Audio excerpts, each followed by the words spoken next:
আসসালামু আলাইকুম রহমতুল্লাহি ওয়া বারাকাতুহু ওয়া আকিমুস সালাত। নামাজ কায়েম কে বললেন? আল্লাহ। রাসূল করিম সাল্লাল্লাহু আলাইহি সাল্লাম 53 বছর বয়সে মিরাজে গেলেন, নামাজ আনলেন, আর নামাজ ফরজ হলো। নামাজ কায়েম করার কথা বলা হলো। নামাজ সর্বশ্রেষ্ঠ ইবাদত। কেন এই ইবাদতের শ্রেষ্ঠত্বর কারণটা কি? আপনি আমি জানি যে দুনিয়ার জমিনে মানুষ অন্যায় করলে, কান ধরলে, উঠবোস করলে, নাক ঘর্ষণ দিলে মানুষ ক্ষমা করে দেয়। তাই মহান আল্লাহ নামাজের ভিতরে সেটা রেখেছেন। আল্লাহ মানুষকে ভালোবাসেন, তার পাপকে মোচন করে দেবেন। তাই সেই সিস্টেমটাই রেখে মসজিদে ঢুকবে মানুষ, আল্লাহুম্মা আফতাহ লি আবওয়াবা রাহমাতিক। নিয়তের মানেটা কি? আল্লাহ তোমার ঘরের দরজা, রহমতের দরজা খুলে দাও। তারপরে কি বললাম? ইন্নী ওয়াজ্জাহাতু ওয়াজহিয়া লিল্লাযী ফাতারাস সামাওয়াতি ওয়াল আরদা হানিফা ওয়া মা আনা মিনাল মুশরিকিন। আল্লাহ, আমি মুশরিকদের দলভুক্ত নই, আমি তোমার দিকে চেয়ে দাঁড়িয়ে গেলাম, কাবা শরীফের দিকে চেয়ে। নামাজ পড়বে যখন বিসমিল্লাহির রহমানির রহিম নিয়ত করে আল্লাহু আকবার যখন বলবে, কানটা ধরে আবার তাহারিমাটা বেঁধে যখন বলবে সুবহানাকা আল্লাহুম্মা ওয়া বিহামদিকা ওয়া তাবারাকা ইসমুকা ওয়া তাআলা জাদ্দুকা ওয়া লা ইলাহা গায়রুক, এই প্রশংসা করতে করতেই মহান আল্লাহর নামাজের নিয়তটা বেঁধে কিবলামুখে দাঁড়িয়ে গেল। কান ধরেছি, এবার শুরু করলাম আলহামদুলিল্লাহি রাব্বিল আলামিন।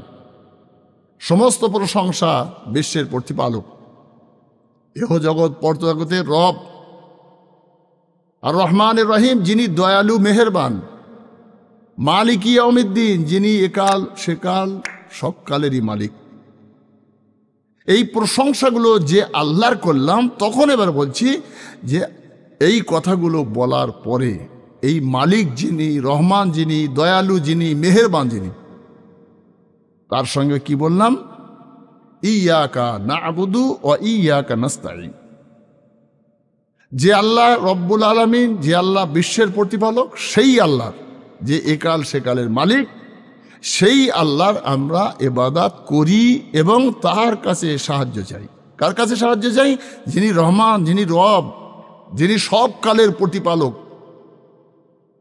যিনি বড় দয়ালু মেহেরবান, তারই আমরা ইবাদত করি।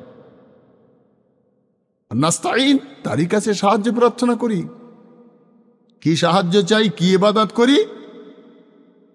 যে আল্লাহর এতক্ষণ প্রশংসা করলাম, সেই আল্লাহর ইবাদত করে তার কাছে আমরা চাইছি। কি চাইছি?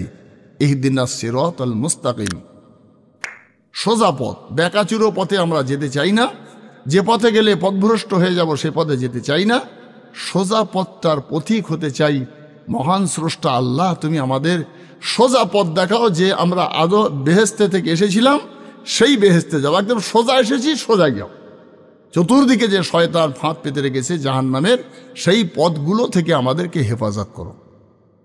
ইহদিনাস সিরাতাল মুস্তাকিম মানে জাহান্নাম নয়। তার থেকে মুক্তি পেতে গেলে দুনিয়ার জমিনে ডাইনে জাহান্নামের পথ শয়তান ফেঁদে রেখেছে, বাম দিকে শয়তান ফেঁদে রেখেছে। সুদের কোম্পানি আছে বাঁয়ে, ডাইনে আছে সিনেমার হল, এদিকে আছে ব্যভিচারী, ওদিকে আছে মিথ্যা চুগলি। এসব নোংরা পথগুলো, হ্যাঁকা ব্যাকা পথ থেকে হেফাজত করে আল্লাহ তুমি আমাদের সোজা পথের প্রতীক তৈরি করো। সোজা পথের প্রতীক হতে গেলে আপনাকে কার পথ অবলম্বন করতে হবে? তাহলে যে সোজা যাচ্ছে তার পিছনেই অনুসরণ করে চলতে হবে।